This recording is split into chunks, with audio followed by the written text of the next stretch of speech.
You are tuned to Cafe Cabaret. This week, Cafe Cabaret is proud to present The Wrong Hero in Coercive Harmony. Now, Cafe Cabaret is broadcast on Cambridge Community Television, Channel 55, every Tuesday night from 9 p.m. until 11 p.m. Although tonight, I'm afraid we'll be knocking off a little early. These 2-hour shows are murder, but I'm going to start bringing them back to you, beginning with the April 1st program, which is next week. April Fool. No, actually, that will be a 2-hour and 10-minute program to make up for all the half-hour and 45-minute and 1-hour programs that I've been forced by certain time constraints to bring to you in lieu of the usual 2 hours of frenzy and madness that characterizes the programming produced by The Wrong Hero. And now, not to waste any more of your precious time, we present The Wrong Hero himself, talking about Coercive Harmony. Greetings. I'm The Wrong Hero, and you will all listen very carefully to what I have to say, because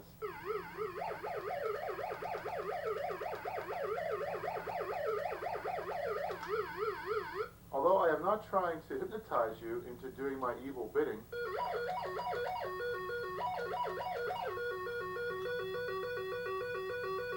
you can be forgiven if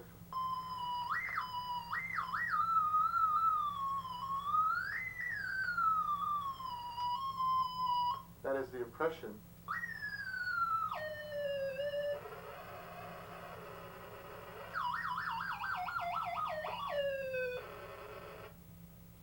I give you.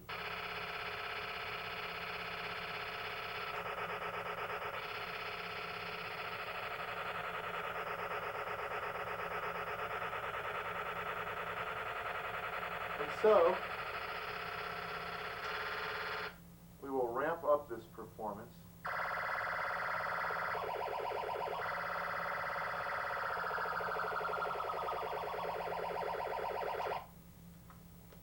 by talking a little bit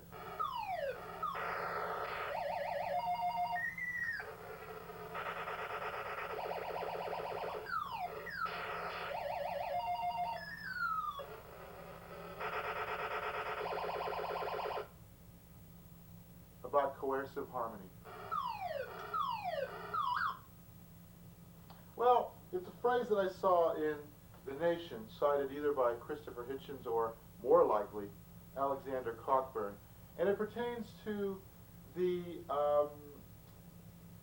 prevailing mode of a democracy. Now, this presentation is far too important a matter to discuss, to confine simply to the constricts of a simple 1-hour presentation. However, I know very well that you can barely stand to hear me rant at you for 7 minutes, let alone 2 full hours. And so, although this is sadly and regrettably the last 1-hour show that I'll be doing, it is also perhaps the best show on which to go out on a high note concerning the 1-hour length and given the topic matter. Coercive harmony has to do with a nation of people who are supposedly free and independent, and yet at the same time are constricted by the demands of conformity in a market economy. Now, the market economy is driven by one impulse only, and that is to sell. And, of course, in order to sell, you must have a buyer. And if you do not have a buyer, then I lose my contract. No, then we have all sorts of financial dislocations. Not that we're not already having them, although you wouldn't know it from reading the press. Everybody's saying, this this bull market, how much longer can it last? You should only believe one thing about financial prognostications, and that they are always wrong. But the stock market's at 7,000. Now, the Dow Jones isn't really the best indicator.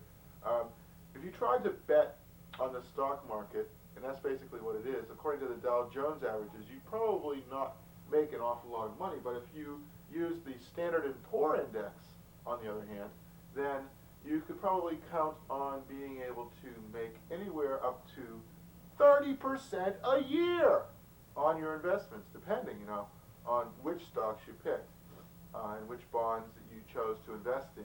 You don't want to invest everything in stocks, mind you. You also want to put some money into those lower interest-bearing but safer bond issues and the like. Not that I know an awful lot about this topic, but I managed to absorb something here and there. Not that I've managed to invest anything in any stock market, but boy, it's a good thing I didn't sink all my moolah into Marvel Comics when it came onto the market. They're really taking a nosedive. Who would have thought it? Better to invest in the original Marvel Comics that came out in the early 60s than in the stock, I should think. The first issue of Spider-Man's worth $1,500 or more, and the first issue of Amazing Fantasy number 15, well, the number 15 is worth, that's the first appearance of Spider-Man. That's worth even more. If you had been prescient enough, as I wish to God I had been, to have purchased these, then you would have probably multiplied your investment by a factor of tens of thousands of percentage points, since, of course, comic books cost 10 cents back in 1962. And now, of course, they cost like $2 and more. But, nevertheless, so they're not as good an investment because they're not going to increase in value in the exponential fashion, which they have been since the early 60s. Of course, Golden Age comics, on the other hand, that's a whole other kettle of fish. Now, I'm not quite as knowledgeable about that, but why am I getting sidetracked? We're going to talk about coercive harmony. It has to do with the fact that capitalism leads you to believe that if you don't buy certain things, then you are not you're not a full-fledged player or even member in or of the democracy in question. Of course, democracy has its flaws. Some say that a benign monarchy is better than a ill-willed democracy. People don't always know what they're talking about. Case in point, the wrong hero. But anyhow, first of all, I think in order to really fully understand the phrase coercive harmony, we have to understand why democracy is not necessarily the best form of government. Of course, Winston Churchill famously said that it is a bad form of government, but of all the bad forms of government, it's the best, or words to that effect. So, I'm not really a political scientist, although I play one on television, but it seems to me that our lawmakers are elected to make these decisions for us. That's why we're not a true democracy, but rather a representative democracy, and we're not really a true democracy in the sense, say, of the slaveholding Greeks in Athens, the home of democracy. We're a democratic republic. In any event, and don't ask me to define the difference because I really can't, although I think it has something to do with representative democracy. Now, our founding fathers were very wise. They knew that someday they'd be dead and they wouldn't be around to patch things up. So they fiendishly devised a representative democracy in which all three of the major branches of government are at each other's throats. Throw in party politics, which few anticipated, and the power of the media, which few could have guessed would become quite such an omnipresent presence in our society. And you've got a real mare's nest. And so, in other words, the executive, who has been increasingly hogging more power to himself, the executive branch of government, has basically been kneecapped by a recalcitrant Congress, which is so often the case. And even when the president and the Congress are of the same party, generally the president is either more liberal or more conservative than the Congress in question, and he's still kneecapped to a certain degree. And this is not something that the founding fathers would have frowned upon. In fact, they're glad.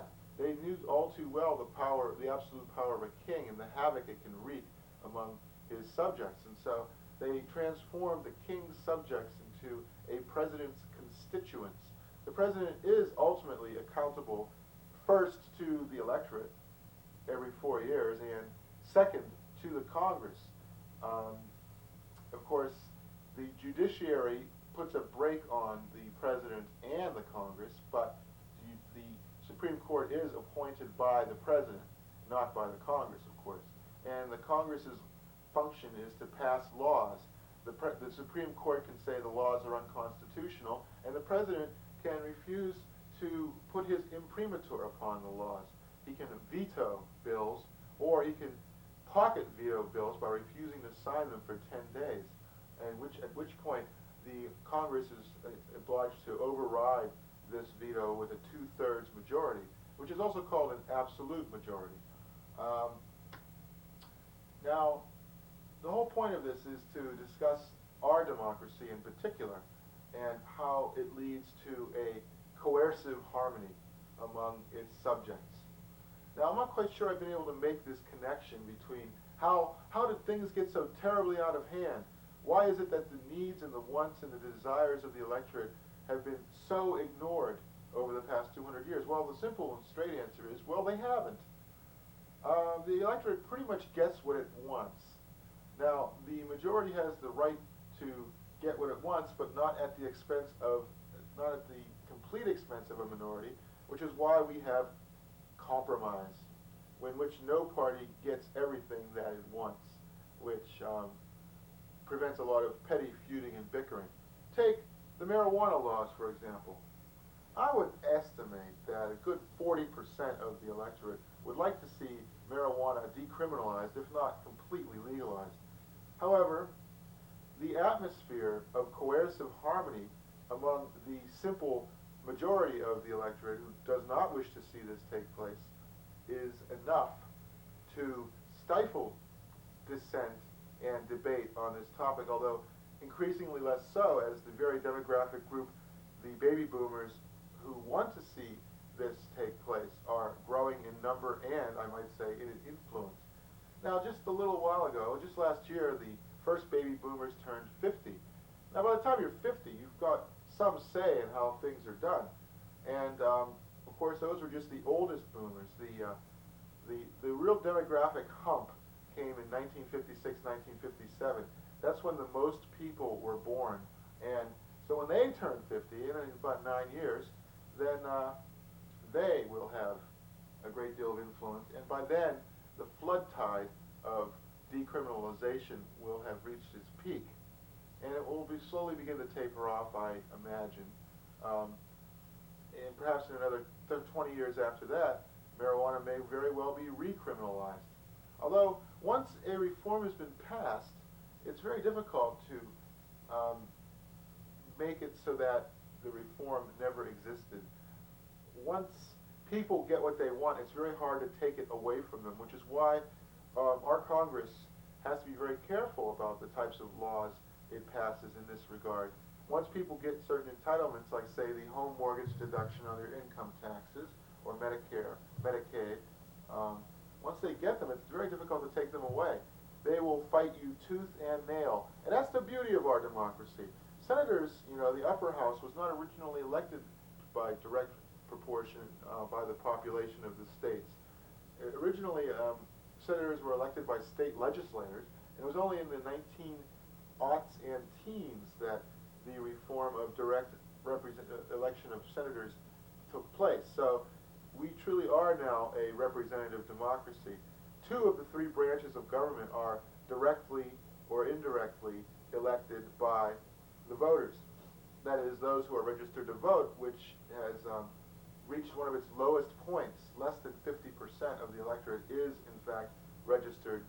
Well, actually, less than 50% of registered voters bothered to vote. I should say. And let's say that every individual over 18 is entitled to vote, and what proportion of those people have in fact actually registered to vote? I'm not quite sure of the figures here. I'm treading on shaky ground. But let's say that, conservatively, let's say that the American president is elected by no more than 30 to 40% of the eligible voting public. Actually, it's considerably less than that, since President Clinton was elected with just a little bit less than 50% of the vote. And but he got the electoral votes that enabled him to, in fact, be elected. And that's another thing, the Electoral College. The Founding Fathers were fearful that the people would wield too much power and make bad choices, and so they stuck the clumsy and cumbrous Electoral College mechanism into play in order to give the individual states more influence relative to their populations, or less influence relative to their populations in rare cases. So as a state's population declines, its electoral vote count also declines. I don't believe they foresaw a time in which the president would only campaign in those states with the most electoral votes, leaving the others to more or less perish in their wake. For example, tiny Delaware doesn't have an awful lot of influence, nor does tiny Rhode Island, nor electoral vote poor Vermont, New Hampshire, and Maine, nor, for that matter, Montana, South Dakota, North Dakota. And that's where Nixon lost the 1960 election, by pledging to campaign in each of the 50 states.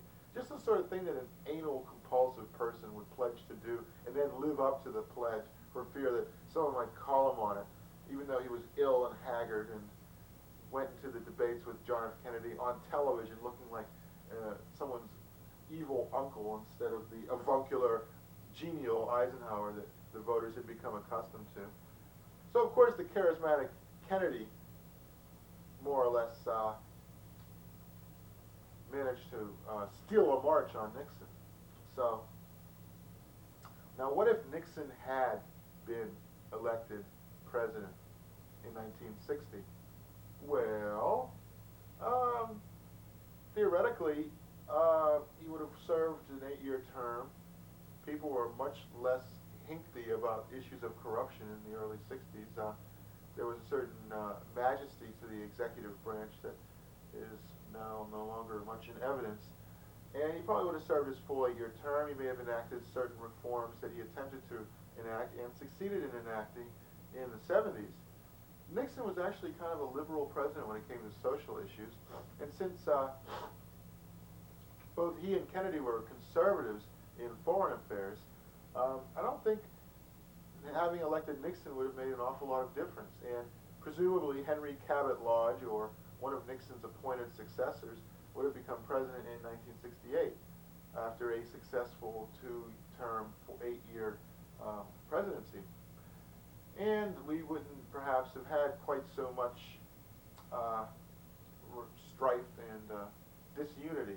Now, Nixon was kind of a liberal on race issues, at least for the day, and he was, the reason Nixon could have come to some rapprochement with China and Russia earlier than he actually did was that there was no Nixon lurking around to tell Nixon that he couldn't do this.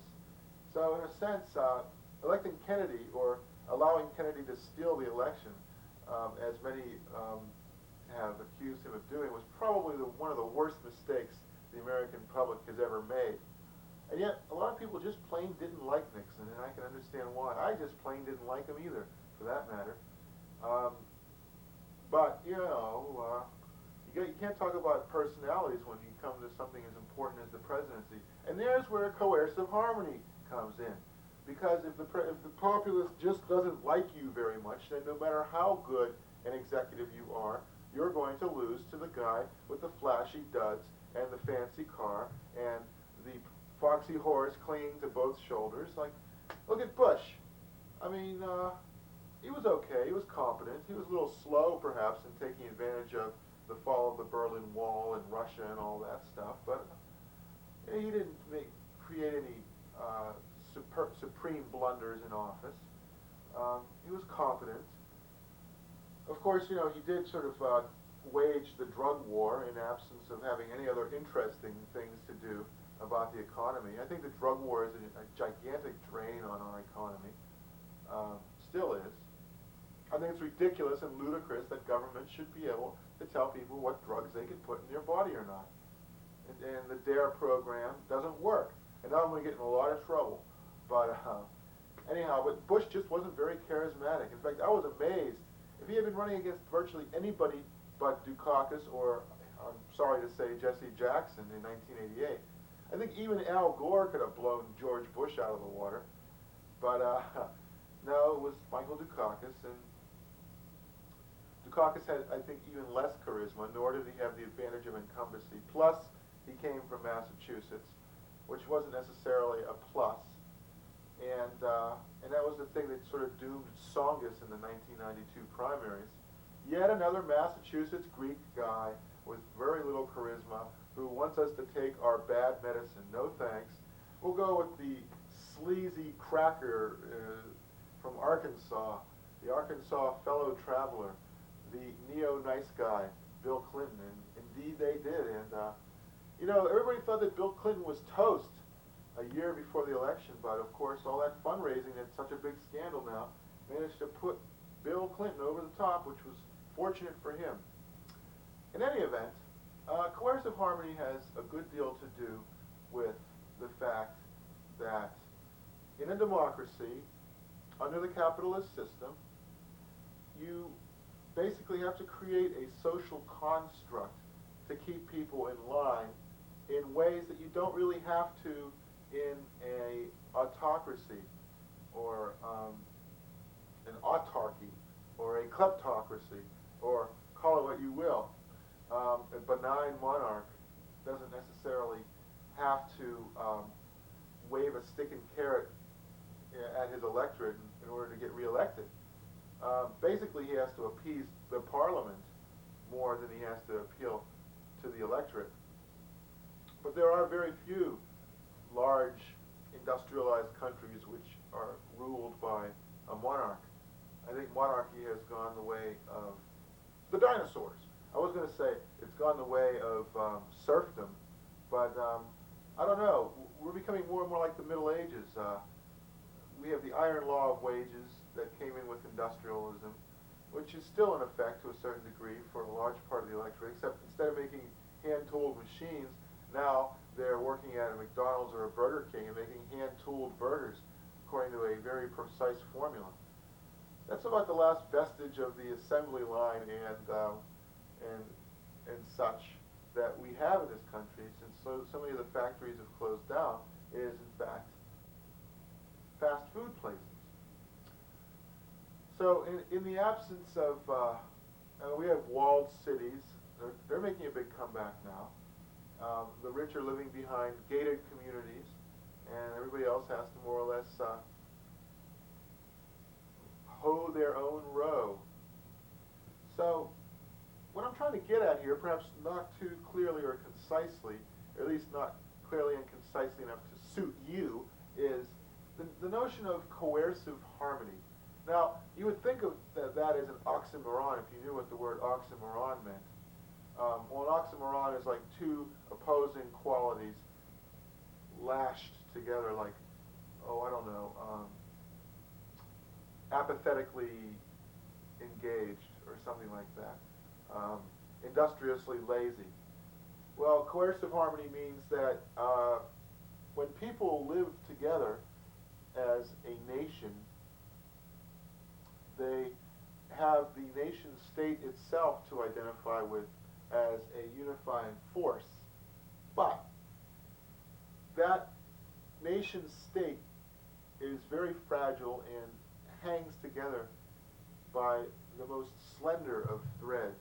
And because of that, there is a certain amount of coercion involved. Or, as I'm so fond of saying, everybody else always ruins it for a few assholes.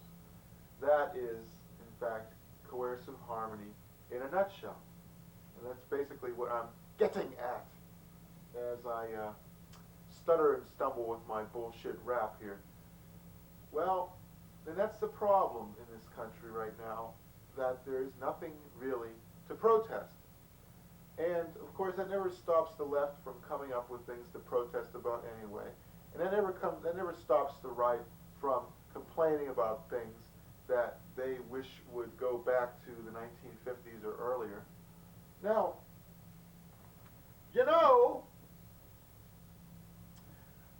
the most representative decade of American history in living memory is the 1920s. And periodically we undergo what I'll call 1920s recidivus or redux or 1920s all over again. In the 60s, you had hippies, and in the 20s, you had flappers. Now, flapper and hippie are words that are conformist labels for people who are ostensibly nonconformists. And they carry a great deal more weight than the simple designation of a group of people would imply. When you say someone was young in the 20s, somebody grew up during the 20s, that tells you very little. But when you say they were a flapper, that means long cigarette holders and fur coats and dancing the Charleston and floppy hats and lots of makeup and rouge and lipstick and dun dun dun dun dun dun dun dun dun. And yes, we have no bananas and Babe Ruth and the Lindbergh kidnapping and all that sort of stuff. You know, that's a flapper, and that style of living.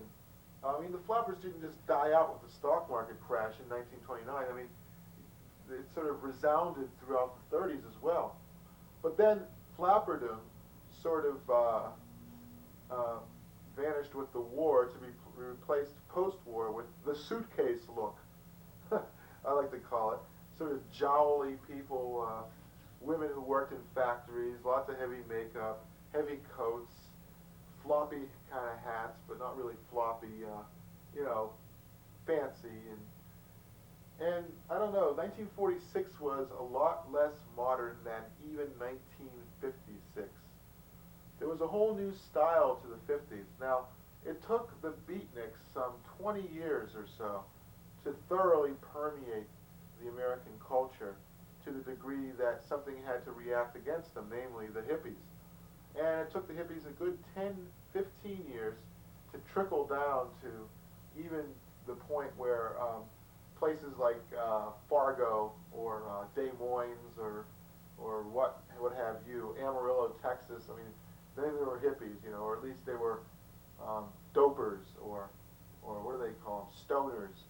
You see how the flappers sort of became degraded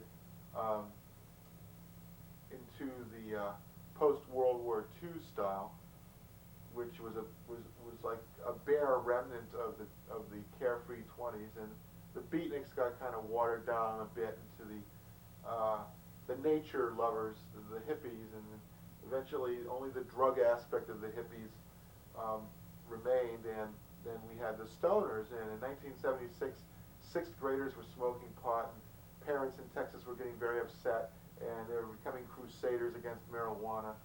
And I read this book about it, and the Carter's drug czar at the time was a known user of cocaine, and there was a big scandal about it, and then we had the reactive drug war and the era of acquisitive greed.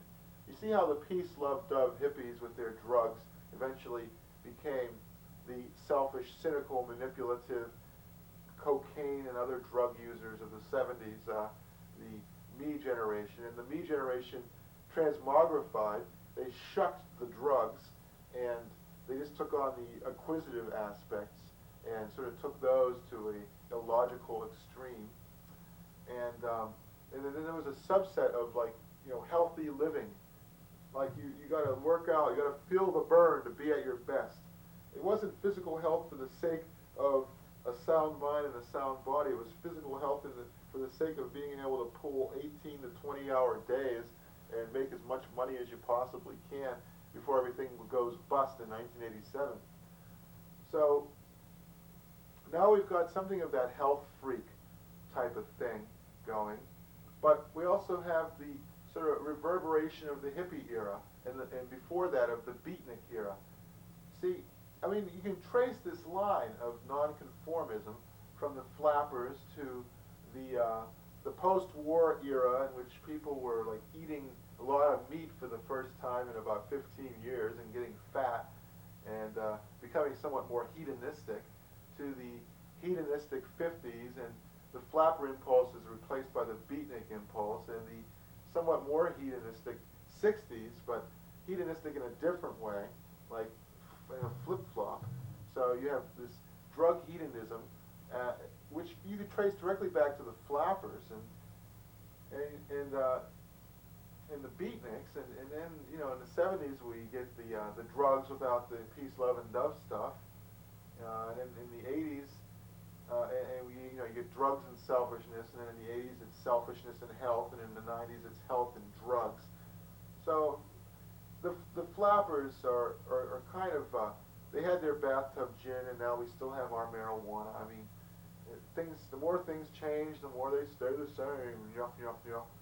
That's an incredibly profound insight my dad laid on me. Yeah, let's think about that, Dad. Geez, where have I heard that before? But every era has its coercive harmony.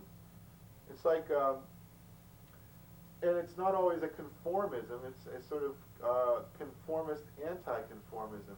If anything, it's been theorized that conformists are even more, or anti-conformists or even non-conformists are even more conformist than the conformists, because they're a smaller group and their rules and strictures are that much more to be followed to the letter. So, I mean, and the thing is, the fascist impulse in the 20th century. The 20th century was really the century of fascism. And I'm not saying this because it's a sort of knee-jerk hippie type thing, but the facts are obvious.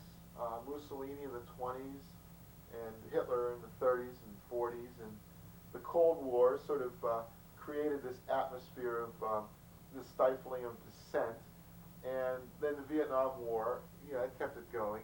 The drug war is basically the government's attempt to impose social control in the wake of Vietnam, and particularly in the wake of there being no more Cold War. The less the external foe threatens us, the more we have to create an internalized foe. Now, perhaps you've heard about the Mexican drug czar, who was recently indicted for accepting donations from drug lords. It's a big scandal, and he was also a military man, just like our drug czar, Barry McCaffrey. So everybody thought he was squeaky clean because he was a military man, and the military, of course, considers itself a law unto itself, and it insists that you can't possibly understand the military mindset unless you've participated in it to some degree, which to a certain extent I believe is true, but I don't know where people get this idea that the military is necessarily incorruptible when you have all this incredible amounts of wasted money, as we all know, due to the ravages of the military-industrial complex. Guns and butter, and we've been really laying in on the gun stockpile, and the butter has been getting kind of scarce on the ground. So how do you exert control over people in the absence of an external threat? Well, then you create an internalized threat. Now, people are sick of drive-by shootings and crack babies and whatnot, inner-city crime fueled by the drug trade, and so it's right for them to expect the government to do something. But unfortunately, the government, especially a government in a democracy, and especially a bureaucratic government in a democracy, has a tendency to adhere to mere palliatives instead of actually doing something about a problem. The appearance of doing something or saying that something must be done or will be done takes the place in an image-fueled society, which the media has done more than virtually anybody else to create, in in a media-fueled society, the saying you'll solve the problem or looking like you're very busy at solving the problem takes the place of solving the problem. Just like the fellow who looks like a president takes the place of the guy who is actually presidential. Now, Warren G. Harding, he certainly looked like a president, but he was perhaps one of the worst presidents we've ever had. Some say that Clinton is one of the worst presidents we've ever had, but I don't think so. Clinton reads books, damn it. Clinton doesn't drink bootleg liquor and play poker with his cronies. Clinton doesn't give away vast tracts of our oil reserves to unscrupulous promoters. So no, I don't think there's a real parallel with either, with Harding or Coolidge, the classic example of a do-nothing president, or for that matter, Hoover, who was more like Bush actually, sort of dithered and dallied and fiddled while Rome burned. Clinton doesn't quite have the stature of Roosevelt. Even if there weren't a constitutional limit on the number of terms a president can serve, I don't think Clinton would be elected to a third term, even if it were possible for him to run. That's why there's some doubt that Al Gore is going to be his anointed successor. I mean, he will be his anointed successor, but whether he'll actually be elected is a moot point. I wouldn't put all the rent money down on Al Gore 2000. Although I was the first to predict that he would run in 2000. I predicted it a good month before the 1992 election. It wasn't a very hard prediction to make, but nevertheless, I made it.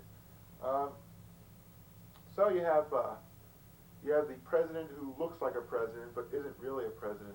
Clinton likes to compare himself, well, initially liked to compare himself with Truman back in '92, back when he was calling himself the comeback kid. Of course, Bush also sort of drew that parallel, but Truman was one of a kind. You're not going to have another Truman. Maybe we could find some sort of parallel between him and Eisenhower, except Eisenhower was a military man, or him and Kennedy, except Kennedy was a military man, or him and Johnson, except, well, Johnson was kind of a military man, not really, but I suppose Clinton is an awful lot like Lyndon Johnson. He wants to enact liberal reforms, although he is profoundly conservative at heart. But Johnson, of course, was nowhere near as poll-driven as Clinton. Now, Clinton is a policy wonk like Nixon and wants to do a lot of good things on the domestic front. But Nixon was effectual in a way that Clinton hasn't been so far. Of course, there's no real comparison between Clinton and Reagan because Reagan Reagan talked conservative, but he also brought in a lot of deficit spending, whereas Clinton talks conservative and he's trying to reduce the deficit, of course, which is badly needed. I think Clinton is an awful lot like Bush, actually. There's a certain continuity going on or taking place between the two. But maybe history's final judgment will be that Clinton truly was his own man and that he was a one-of-a-kind type of president and that there wasn't really anybody else like Clinton in our history. Now, some have said, I don't know, the same guy that was president 100 years ago, very similar to Clinton. I don't think Clinton was really much like Teddy Roosevelt, say, or McKinley, or Grover Cleveland, or William Benjamin Harrison, the war hero. No, and grandson of Henry Harrison, the man who only served 5 months, the oldest man ever elected president at the time. No, Clinton is more or less himself. Now here's an example of coercive harmony. Some people absolutely despise the president. Some people are indifferent to the president. And other people worship the president, no matter who it is. Now some people actually like Bill Clinton. I mean, there's a good 20%, I think, of voters, of registered voters who actually bothered to go out and vote, who actually pulled that lever saying, I like Bill Clinton. I want him for president. I think the other 30% just held their noses. What was the alternative? Dole? Again, El Stiffo. They could have gotten some charismatic. I mean, the Republicans don't have very many charismatic leaders at the moment. There's that Fred Thompson fella who used to be on some TV sitcom and came to prominence during Watergate. I don't know about him. Then there's Senator Bradley, but he's a Democrat. And Ross Perot, forget it. And Kemp didn't even bother running. He was tapped for VP, even in spite of the fact that he endorsed Forbes, which was a big blunder. Forbes too weird, tax wonk, who cares? I mean, now he's desperately trying to scramble for some other issue that he can exploit so that he can be viable in the year 2000 primaries. Isn't this pathetic? We're already starting to gear up for the year 2000 and for the 1999 primary season, which actually begins with the Iowa caucuses in January of the year 2000. Only 3 years away, I might mention. So, I don't know, if anybody else, the Republicans just didn't have that many people to put up, you know. I mean, Lamar Alexander's already stumping in New Hampshire. I reckon he figures to be one of those. And of course, Bob Dornan, forget it. Man, that guy, he's just nutty. And he was sort of finagled out of his office. He was the representative for Orange County, California, notoriously conservative district, whose demographics have been shifting to the Hispanic voter who put a Hispanic representative in. And of course Bob says, well, all these unregistered people came out to vote, all these illegal aliens, all these newly naturalized, non-registered citizens voted for this woman, and the election was stolen out from under me. But I guess Bob Dornan didn't make any new friends with his extreme views. Of course, being a classic liberal, I don't really consider any views to be extreme. I'm not a radical liberal, nor am I a radical, I'm not a particularly radical centrist or a radical conservative in anything. But I am against coercive harmony. And let's take another example.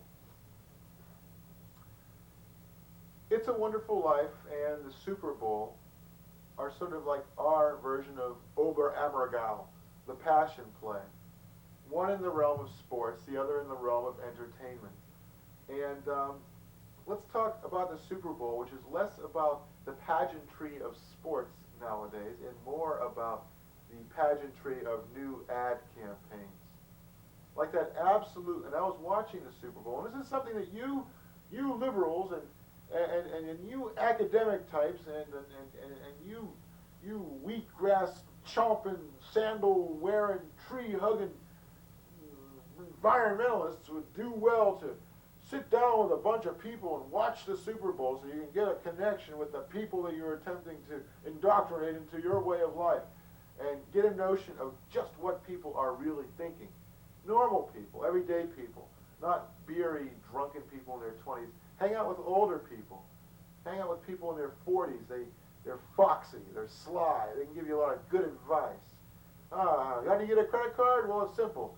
You charge something at a jewelry store, and you pay it off right away, and then they figure that you got good credit, and they'll start sending you card offers, and you take the one that has the highest interest, and you pay off most of it every so often, and then they start sending you more offers, and you take the one with the lowest interest, and you don't pay that one off at all. And make sure you get one with no yearly fee. There's no reason in the earth why you should pay a yearly fee, and there's no reason on earth why you should pay more than 12% interest on a card once you get going in the credit world. From 5 years ago, when I had no credit cards, I now have 3 major credit cards, 3 other types of credit cards which I almost never use, and God knows what else. A couple of 3 video store cards. So I'm card happy. Anyway, hang out with people during the Super Bowl. Watch the Super Bowl, even if you don't really like football. Even if the Patriots aren't playing the Green Bay Packers, hang out during the Super Bowl so you can see the people's reactions to these incredibly manipulative ad campaigns. And there's a real example of coercive harmony. You can't possibly miss it because it's like hitting you right in the face. It's like that one with the Pepsi ad. Oh man, is that the most disgusting thing I've ever seen in my life. There's a baby who is a newborn infant, and there's all these nurses who are, of course, incredibly beautiful, unlike many of the nurses I've ever encountered. Sexy, women in their prime of life, like 18, well, they're probably like 22 to 30 years old, you know. You know, Elizabeth Taylor looked a lot better in her 30s than she did in her teens. She was kind of raw-boned and rangy when she was like 18, but then she really blossomed, matured. Anyway, that's beside the point. You take a look at this ad, and there's all these nurses, and one of them is holding a Pepsi can, and in the background, "I Only Have Eyes for You" is playing, and the baby coos and gurgles, and of course we know that if we've studied developmental psychology, that babies don't really see the same way. Newborn infants don't see the same way that we do with our fully developed rods and cones stuck behind in our brains there that enable us to process colors. Well, of course, they don't have any reference against which to judge other things, so things are kind of blurry to them, but they do have a very good aptitude for circles. And so they see the logo on the kid sees the logo on the Pepsi can, starts cooing and gurgling, and there's a computer animation going on there, and he winks and smiles, gives a lascivious gurgle, and then they say, "Pepsi drinker for life." And everybody that was watching this at the Super Bowl with me, they were like, oh, they were just like so charmed by this. And I must be from Mars or something, but I think this is the most disgusting thing I've ever seen. And that's where I'm a conservative, I guess. I don't like to see commodity fetishism so blatantly displayed. I mean, in other words, the kid's sexuality is being formed by the logo on a Pepsi can. That's what it amounts to. Oh, you read too much into it. Sometimes a cigar is just a cigar. Yeah, yada yada, but when it comes right down to it, it's encouraging people to give babies Pepsi Cola. Pepsi Cola, that's worse than giving them apple juice. It'll rot what little teeth they have. But Pepsi has caffeine, as we all know, and massive amounts of sugar. I mean, it's just guaranteed to create a diabetic for life, you know, or a speed freak for life. Just plain disgusting, that's all. Pepsi Cola. It's the drink your great-grandmother used to give your grandmother. 4 generations of junkies. My mother used to tell me not to drink Pepsi Cola in the morning because it would burn a hole in my stomach. And I believed her. She was probably more on target if she was referring to Coca-Cola, which I believe has phosphoric acid, which I believe probably could burn a hole in your stomach if you gave it a chance. Just give it a good, honest chance. Gee, you know, this is really great. I was thinking that maybe I would have to, like, do some of the outtakes from what I fatuously refer to as the amok sessions, which will be showing next week, by the way. You want to tune in next week and see the wrong hero in front of a live audience instead of just sitting here and ranting at great length, 50 minutes so far, in fact, on the theme of coercive harmony, which I have not so much as stopped to take a breath during, it would seem. Nor have I had my lunch. In fact, I have 10 minutes to go to where I'm doing my laundry, take it out of the laundry, take it out of the dryer, stuff it in a bag, race back here. It'll be 2:05. I have to make my lunch, shave, shower, get dressed, and then race up to work and be there by 2:30. So I'm on a really tight schedule, so forgive me if this is just one long, uninterrupted, commercial-free, pause-free, break-free presentation. And not only that, but I have to finish processing this tape and break down the equipment and put everything away so it doesn't leave any clutter and take down the signs. I don't have time to do all this stuff. I guess I'm fucked. And that's where coercive harmony comes in yet again. Basically, you think you're your own person, but you're formed by everything around you. No man is an island. Even if you are a reactive individual, nevertheless you are formed by the things that you choose to react against. Like in California, it's a lot easier to be the type of person that is not necessarily very popular elsewhere. An environmentalist, a pacifist, a person who is politically correct. Try that shit in the heartland, and you're fucked, okay? I mean, that's coercive harmony for you. But the thing is, if you're not a pacifist, if you're not PC, if you're not pro-choice, as they call it, and you're living in San Francisco or Cambridge, Massachusetts, or certain parts Texas. I'm thinking specifically, of course, of that there university town they got down there. Now, what's that place called? Daryl. That's where they have the Southwestern Music Conference. You know what I'm talking about. God, I'm getting too old.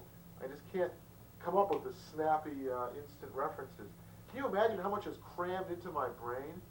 I mean, could I have stood it? It'll come to me eventually, then I'll blurt it out, probably about a minute too late. But, well, that's the problem with coercive harmony. You can't really be yourself, either as a conformist or a nonconformist. I mean, you can hold your own opinions to yourself, but that frequently involves not speaking out of turn or weighing your words carefully, and when you do that, you get a reputation as a cold fish. You don't want to be too bubbly and spontaneous at work, for example. You don't want to get the reputation of being someone who is unreliable or holds eccentric views or in fact fails to follow the coercive harmony which seems to overwhelm us all. But let me say this. Writing, being a writer is the best possible way to resist the impulse, or the impulses actually, of coercive harmony. You see, I'm really beginning to wind down. So few people read that the only people who are going to read something in which you take on coercive harmony and its many ramifications is going to be someone who is probably educated enough and well-read enough to understand what you're talking about. And of course, and then at this point you're preaching to the converted, and what good does that do? Well, it might inspire someone else to resist coercive harmony. And that's what we have to protest these days. Not apartheid, that's a dead issue. South Africa has gotten rid of apartheid. Not the cruelly draconian drug laws. Now 4 states are talking about legalizing marijuana for the use of the sick, which could be anybody. You know, I got a back problem. I'm depressed. I have insomnia. How many people do you suppose that covers? Oh, a good 80%. But, well, it's funny that how marijuana people, you know, advocates are like finally getting their act together. In a bleary haze of 30 years duration, they finally started saying, hey, enough is enough. This stuff is medicine, even though it's like smokable and has all sorts of carcinogens, and it's not a good idea to suck things into your lungs, which are very delicate. And of course, there's a lot of pollution anyway, so why do you want to, you know, intensify it? But anyway, they're finally getting their acts together. God, it took them long enough. Of course, beatniks were smoking pot 50 years ago. And before that, you know, people in New Orleans, you know, Mexicans and black people, they were smoking muggles back in the 30s, back in the 20s. I read a story about this fellow who got tincture of marijuana back in the 20s during Prohibition so that he'd have a cheap high since he couldn't afford to purchase bootleg liquor. And in the teens, marijuana.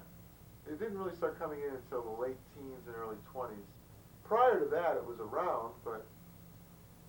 And, you know, this big hemp thing, you know. Hemp is not the be-all and end-all of industrial society. We got along quite nicely without it for many years, and we will continue to get along quite nicely without it for many years more. And I hate to say it, but, you know, this whole legalized hemp thing is just a thinly disguised attempt to push in a marijuana agenda, which is all to the good. I think marijuana probably should be decriminalized, not legalized, mind you. I think there should be some stigma attached to drug use of any kind. Okay? I mean, that's how, and that's coercive harmony. It's right and just that people who are self-indulgent should meet with the disapproval of their neighbors. I mean, what business is it of theirs, right? But, in other words, you got to have some constraints on your behavior. And it's the people who are especially prone to drug abuse who need those constraints the most. But I think people who are bound to smoke marijuana every day are going to do it regardless of the expense and the legality or illegality of it. So it's useless to attempt to regulate them in that fashion. And to that extent, give them what they want. For cry, guy. You know, I have a feeling this thing's going to end right in the middle of the tape. It says there's 7 minutes left. That doesn't seem right to me somehow. I'm not even going to have enough time to pick up the laundry. How do you like that? Maybe I could come up with some sort of little tag at the end that would enable me to be elsewhere while this tape runs. But I can't think of any tag that would be good. I don't have anything handy here on tape to serve as a tag. So, I don't know what to do. I haven't had my lunch. I'm starving. I don't have time to run and get the laundry now. Because of you, and your demands. Well, I don't have to do this if I don't want to. And that's the thing, though. When marijuana was basically in the process of being decriminalized, not smoking marijuana or being ignorant of marijuana was something of a sore point among adolescents and young adults. And there was a certain amount of coercive harmony involved, peer pressure, we used to call it. It's like, oh, go on, you know, it ain't gonna hurt you, it's harmless. You can smoke as much pot as you want, it's fine. 20 years later, yeah, I guess you can. I'm okay. I haven't done nothing. Yes, you have done nothing. So, I don't know. Like any drug, marijuana is not necessarily a good thing, but it's not necessarily the bad thing that it's been painted to be. And certainly people who need it, people who need drugs, should probably not be further tortured by the federal government into the coercive harmony of the drug war. See, you can't win. You use drugs, it's peer pressure. You don't use drugs, it's peer pressure. There's this big bugaboo about drugs. It all goes back to our Puritan heritage, I guess. But you know, the Puritans were big lushes. I mean, you can't, and they weren't necessarily averse to premarital sex either. I mean, they had this practice called bundling, which dated back to medieval times, where young lower class people, not having the standard courtship rituals in place nor being able to afford them, would sleep together fully clothed, sometimes with a bundling board in between them, just to determine their compatibility. Now, some inadvertent and unintentional pregnancies resulted in spite of the bundling board as a result of this practice, but it wasn't necessarily thought of as a vastly shameful thing to bear a child out of wedlock, provided, of course, that you then quickly got married, and preferably before the child is born, and even more preferably before the bride is showing, and legitimized the child. Because children are important. That's why it was such a big deal back in even as late as the 60s. Love child. Bastard, in other words. Yes, the illegitimate child not legitimized by the holy sacrament of marriage was considered a bastard. And although through no fault of his own, he didn't ask to be born, nor did he ask to be born illegitimately, there was that stigma attached, more coercive harmony. Now what we need is a little more coercive harmony in the interest of family values, and a little less coercive harmony, or actually a great deal less coercive harmony, in the interests of capitalism and bureaucracy. Okay? In other words, people should be kind to each other, regardless of whether or not they wear expensive clothing or drive fancy cars. It's really amazing how people's attitudes towards you change when you pull up to the front gate in a real fancy late model car, or even a moderately fancy late model car, or even a somewhat acceptable recent model car. Like I have this ratty old pickup truck that's 10 years old, just had to sink $315 into it. It's not going to impress anybody, it's just a pickup truck. It might impress adolescent boys who don't have their driver's license, but it's not going to impress very many other people. And before that I had this Volkswagen diesel Rabbit that people would jeer at on the street because, one, it it gave off a stinking cloud of diesel exhaust, and two, it was basically an old rattle trap, some 15 years old. But when I pulled up in my girlfriend's Geo, one of the librarians at Providence College said, "Oh, is that your car?" It's like, "Why, no, it's my girlfriend's," I said honestly. But, you know, they were impressed. People are impressed by the car you drive, and that's another example. How many times am I going to say this? Of coercive harmony. You're sort of drilled, indoctrinated. There's some things you can't help being indoctrinated about, like early to bed and early to rise. I mean, you went to school for 12 years. What do you think that was for? And then, of course, you get to go to college, and all constraints are off. You have to do the minimum in order to get by, unless you're really ambitious and want to get a job straight out of college, and you have to do the maximum. But even the maximum isn't that much. And I still remember my college days. Now, I'm in graduate school now. I'm only taking one course, and it's a pain in the neck. But I have to work 2 part-time jobs, which are the equivalent of a full-time job, in order to barely support myself. I'm $3,000 in debt. Gosh darn it, this isn't what I anticipated when I graduated from college. I thought I'd get a job a good job at big pay with benefits. I could have owned a house by now. Anyway,